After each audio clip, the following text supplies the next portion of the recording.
ఏ శుభకార్యానికైనా శుభారంభం.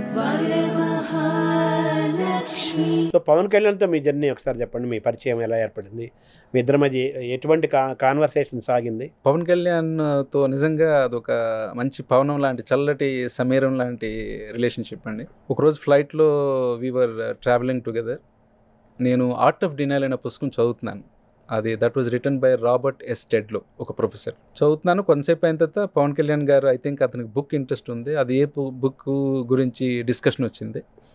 నేను మామూలుగా ఆయనకి ఎక్స్ప్లెయిన్ చేశాను, ఈ పుస్తకం ఏంటంటే సార్, ఒక మనిషి నిర్ణయం తీసుకున్న తర్వాత ఆ నిర్ణయం సరిలేదని తెలిసినా కూడా ఎన్నో రకమైన ఒత్తిళ్ళ వల్ల, కారణాల వల్ల ఆ నిర్ణయం నుంచి వెనక్కి అడుగు వేయలేని పరిస్థితులు వస్తాయి.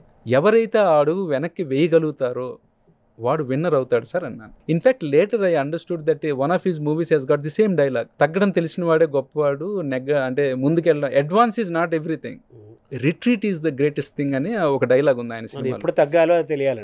Correct. So advancing is anybody can do. హెడ్లెస్గా కూడా అడ్వాన్స్ అవ్వచ్చు మనం.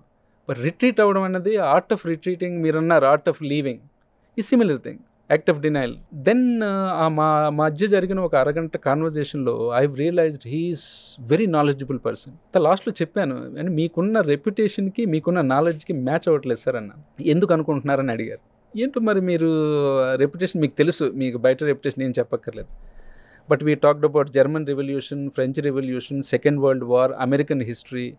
ఎవ్రీ డిస్కషన్లో కూడా అతను సమానంగా ఆయన డిస్ప్లే చేస్తున్నారు నాలెడ్జ్ని. That means he has lot of knowledge. తర్వాత అతనికి ఏదో చేయాలని ఒక కాంక్ష. కరెక్ట్, మేము ఇంకా దిగిపోతున్న టైంలో మనం కలవాలండి అన్నారు. పెద్దవాళ్ళు అలా అంటారు, మనం ఓకే అన్నాను. మేము నంబర్స్ షేర్ చేసుకోలేదు. తర్వాత నాదెండ్ల మనోహర్ గారి దగ్గర నుంచి మెసేజ్ వచ్చింది. తర్వాత ఇంకా రెస్ట్ ఈజ్ హిస్టరీ. నేను కలిసిన తర్వాత నా first conversation, official conversation for 45 minutes, that has unveiled the real character of Pawan Kalyan. నేను చాలా ఇంటర్వ్యూస్లో చెప్పాను సార్ ఇప్పటిదాకా, but it is worth telling again. ఇలాగా కూర్చొని మాట్లాడుతున్నాను సార్, చెప్పండి నేను మీకు ఏం చేయగలను అని అతను అడిగారు నన్ను. దేవుడి దయ వల్ల నాకు ఏమీ చేయక్కర్లేదు sir, I'm self sufficient. But నేను ఎందుకు వచ్చానంటే, మీరు పెద్ద 2 ఎస్టాబ్లిష్మెంట్స్, నారా చంద్రబాబు నాయుడు గారు, యువతలైపు జగన్మోహన్ రెడ్డి గారు, ఇలాంటి పెద్ద ఎస్టాబ్లిష్మెంట్స్తో మీరు తలబడుతున్నారు. ఒక యంగ్స్టర్గా నేను మీకు ఏదైనా చేయాలనుకుంటున్నాను, మేబీ ఫండ్ రైజ్ ఏదైనా చేద్దామని అనుకుంటున్నాను అన్నాను. సరే, ఎలాంటి వారైనా సరే ఓకే అంటారు సార్. ఫండ్ రైజింగ్ అంటే ఏమో నేను ఒక 5 కోట్లు 10 కోట్లు తెస్తానేమో, లేదా అప్పుడు నేను ఏమైనా రికార్డ్ చేస్తున్నానో, నేను ఇంకా మీకు పూర్తిగా పరిచయం లేదు కాబట్టి ఆ భయంకైనా సరే వద్దులేండి అని మీరు చెప్పొచ్చు. అతను అది నాకు మనీ కాదులేండి అని చెప్పి అది తప్పించారు. ఆయన టాపిక్ని తప్పించి ఇంకేదో మామూలుగా మాట్లాడుకున్న తర్వాత మీరు సాయంత్రం ఏం చేస్తున్నారని అడిగారు. మిమ్మల్ని కలవడానికి వచ్చాను, బ్యాక్ టు దుబాయ్ అని చెప్పాను. సాయంత్రం కలవగలమా అని అడిగారు. Again, I met him at 7:30, 8 o'clock. I think 2-3 hours we had an open discussion. Then he requested, మీరు మీ మైండ్ కావాలి, మీ డబ్బులు వద్దు, నాకు థింక్ ట్యాంక్ అడ్వైజర్గా జాయిన్ అవ్వమని చెప్పి అడిగారు. నేను వెంటనే ఎస్ అని చెప్పలేకపోయాను, ఎందుకంటే నాకున్న సిచ్యువేషన్, అప్పటికి నేను పానాసోనిక్ని హెడ్ చేస్తున్నాను. తదుపరి కాన్వర్జేషన్స్లో I agreed. Then I continue travelling with him very personally. ఒక్క పాయింట్ మీకు చెప్తాను సార్, అతను మనిషి ఎలాంటి వాడని. ఆ తర్వాత జరిగిన ఎన్నో సంభాషణలు, మ్యాన్ టు మ్యాన్, ఇలా ఇంచుమించు గంటలు లెక్క తెలియని గంటలు కంటిన్యూస్గా కాన్వర్జేషన్. పెద్ద గొప్ప విషయాలు కూడా కావు, బయట ఎవరో పెద్దవాళ్ళు వెయిట్ చేస్తున్నా కూడా ఇలాంటి కాన్వర్జేషన్ జరుగుతున్న రోజుల్లో ఒక్కసారి కూడా ఆయన, మీరు అప్పుడెప్పుడో డబ్బులు తెద్దాం అన్నారు కదా, ఏమన్నా అవుతుందా అని ఆయన ఒక్కరోజు కూడా నాకు అనలేదు. ఆయన అడగగలిగే లేదా అనగలిగే అవకాశం వచ్చేసింది ఆల్రెడీ మా ఇద్దరి మధ్య. He never once spoke about money. This is number 1 sir. Number 2, that represents the kind of person he is.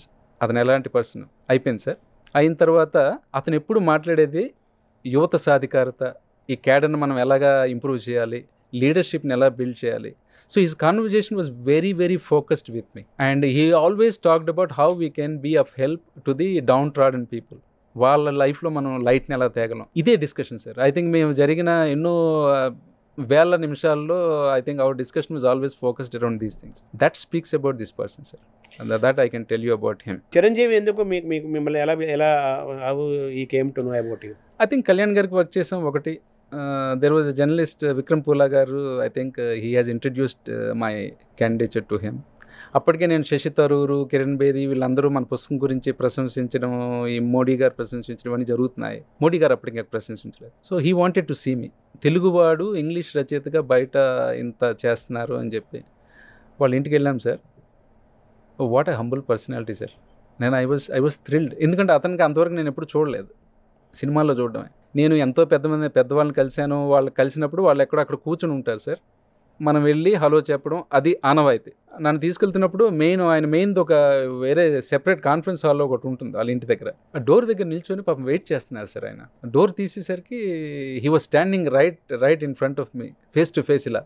I became so numb. ఎంత హంబుల్ అండి. కాఫీ కలిపి కూర్చోబెట్టి I think we spoke for about 2 hours I think ఆ రోజు. అదే రోజు నాకు ఈనాడులో ఒక ఇంటర్వ్యూ, కవర్ పేజ్ ఇంటర్వ్యూ జరుగుతుంది. ఆయనకి చెప్పి క్షమించమని చెప్పి ఆ కాన్వర్జేషన్ ఆపి మరి నేను బయటకు వెళ్ళాల్సిన పరిస్థితి.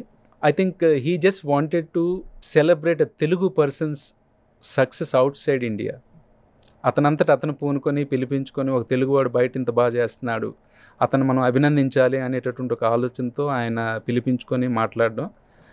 It speaks a lot about great personalities like Chiranjeevi. I was very happy with it. So తర్వాత ఇప్పుడు మీరు మీ బిఎంఆర్ ఉంది కదా సార్, దాని ద్వారా యాక్టివిటీస్ సక్సెస్ఫుల్గా జరుగుతున్నాయా? జరుగుతున్నాయి ప్రస్తుతం. In fact we became busy last year and there is more to come. I think we can help lot of governments. యువత సాధికారత అనేది ఇప్పుడు ప్రపంచంలోనే ఒక చాలా ఇంపార్టెంట్ ఎలిమెంట్ సార్. నేటి బాలలే రేపటి పౌరులు అనేటటువంటి అప్పుడెప్పుడో చిన్నప్పుడు మాట ఇప్పుడు అది నిజంగా చాలా ఇదవుతుంది. ఎందుకంటే మన ఇండియాలో యువత అన్ని దేశాల కంటే యువత తాలూకా శాతం ఎక్కువ. అంటే 25 నుంచి 38 సంవత్సరాల మధ్య వయసులో ఉన్నటువంటి ఆ యొక్క బ్రాకెట్ ఇండియాలో ఎక్కువ ఉంది. విచ్ మీన్స్ గోల్డ్మ్యాన్ సాచ్ అనేటటువంటి కంపెనీ, స్టాండర్డ్ అండ్ పూర్ వాళ్ళు ఏమంటున్నారంటే ఈ సెంచరీ ఇండియాది అంటున్నారు. దాని అర్థం ఎందుకు వాళ్ళు ఇవన్నీ చూస్తున్నారు. ఎందుకంటే ఈ బ్రాకెట్ వాళ్ళు కష్టపడతారు, లైవ్లీహుడ్ గురించి వాళ్ళని ఎస్టాబ్లిష్ చేసుకోవడం ప్రయత్నిస్తారు. తద్వారా మన ఎకానమీ మారుతుంది, జీడిపి పెరుగుతుంది, దేశం పురోగతి చెందుతుంది. ఇవన్నీ చూసుకుంటూ పోతే ఇండియా నెక్స్ట్ 50 years చాలా ఒక బలమైన దేశంగా ఆవిర్భవిస్తుంది. ఇది నెంబర్ 1. 2047 వికసిత భారత్ అనేటటువంటి ఒక కాంక్ష, ఒక విజన్ ఇప్పుడు ప్రధానమంత్రి నరేంద్ర మోదీ గారు మాట్లాడుతున్నారు. దాని అర్థం ఏంటంటే 2047 కల్లా మనం we'll become 3rd largest economy in the world. ఈవేళ మనం 5th largest. మన ముందు జస్ట్ ఇంకా మరొక 2 దేశాలు ఉన్నాయి. వాటిని దాటితే మనం we become US, China and India. India becomes very powerful. But దాని అంతటికీ కారణం ఏంటి? యువత సాధికారతను మనం కరెక్ట్గా ఆ మార్గంలో పెట్టగలిగితే. ఆ కార్యక్రమంలో నా యొక్క తోడ్పాటు నేను ఏమైనా చేయగలనా? వాళ్ళకి లీడర్షిప్ క్వాలిటీస్ని పెంపొందించాలి, వాళ్ళకి పని కల్పించేటటువంటి పనిముట్లను, అవకాశాలను మనం క్రియేట్ చేయగలగాలి గవర్నమెంట్ సహాయంతో లేదా లీడర్షిప్ సహాయంతో. సో ఈ కార్యక్రమంలో I think I want to focus more through our consulting. అంటే దట్స్ యువర్ అంబిషన్, అంతేనా? అంతే సార్, అంతే. ఈ పుస్తకాలు ఏమైనా రాస్తున్నారా? మళ్ళీ ఏమన్నా రాస్తున్నాను సార్, రాస్తున్నాను. యాక్చువల్గా 2 పుస్తకాలు రాస్తున్నాను. ఒకటి మైథలాజికల్ అండ్ సైన్స్ ఫిక్షన్ కలిపి. జనరల్గా అవతారాలు ఎప్పుడు విష్ణుమూర్తి చేస్తారు, బట్ ఈ పుస్తకంలో అవతారం లార్డ్ శివ విల్ డూ. దానికి కారణాలు ఏంటి అదంతా రీసెర్చ్ జరుగుతుంది. The other book is regular leadership book అండి.